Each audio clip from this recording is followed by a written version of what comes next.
ഉടനെ നമ്മുടെ healthy tasty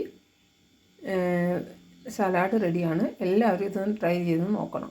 കൂട്ടുകാരെ, ഇന്ന് ഞാനൊരു സലാഡ് ഉണ്ടാക്കുന്നത് എങ്ങനെയാണെന്ന് കാണിച്ചു തരാം. അതിന് ഞാൻ ചിക്ക് പീസില്ലേ, അത് ഞാൻ മഞ്ഞൾപ്പൊടി ഉപ്പും ഇട്ട് വേവിച്ചത് 1 കപ്പ്.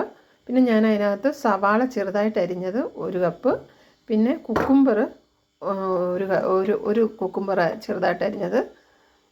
പിന്നെ അതിലേക്ക് ഞാൻ ക്യാരറ്റ് കുറച്ച് ഒരു ക്യാരറ്റ് അരിഞ്ഞത്. പിന്നെ ഒരു തക്കാളി സീഡ് കളഞ്ഞ് അരിഞ്ഞത്. പിന്നെ ഞാനൊരു ആപ്പിൾ അരിഞ്ഞത് ഇടുന്നുണ്ട്. അപ്പോൾ അതിൻ്റെ ഇടയ്ക്ക് അത് കഴിക്കുമ്പോൾ ഒരു പ്രത്യേക ടേസ്റ്റാണ്. പിന്നെ ഒരു പച്ചമുളക് ഞാൻ ചെറുതായിട്ട് കട്ട് ചെയ്തിടുന്നുണ്ട്. പിന്നെ ഒരു നാരങ്ങ പിഴിഞ്ഞത്. പിന്നെ അതിനാവശ്യമായ ഉപ്പിടണം. 1 സ്പൂണ് കുരുമുളക് പൊടി.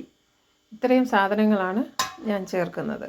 ഇതെല്ലാം കൂടെ നമ്മുടെ കൈ കൊണ്ട് നല്ലതായിട്ട് തിരുമിയെടുക്കണം. ഇപ്പം നമ്മൾ ആ കൈ കൊണ്ട് അത് നല്ലതായിട്ട് തിരുമിയെടുത്ത് ഇപ്പോൾ അത് കഴിഞ്ഞിട്ട് നമുക്ക് അതിൻ്റെ അകത്തേക്ക് മല്ലിയില അരിഞ്ഞിടാം.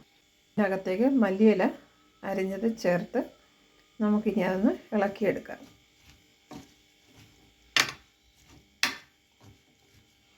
ഈ സമയത്ത് നമ്മൾ ഉപ്പ് നോക്കണം. പുളിയില്ലെങ്കിൽ കുറച്ചുകൂടെ നാരങ്ങ നീര് ഒഴിക്കണം.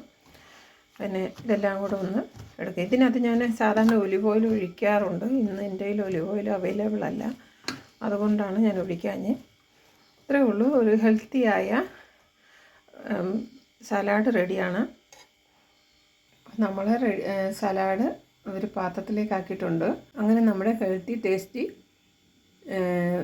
സലാഡ് റെഡിയാണ്. എല്ലാവരും ഇതൊന്ന് ട്രൈ ചെയ്ത് നോക്കണം.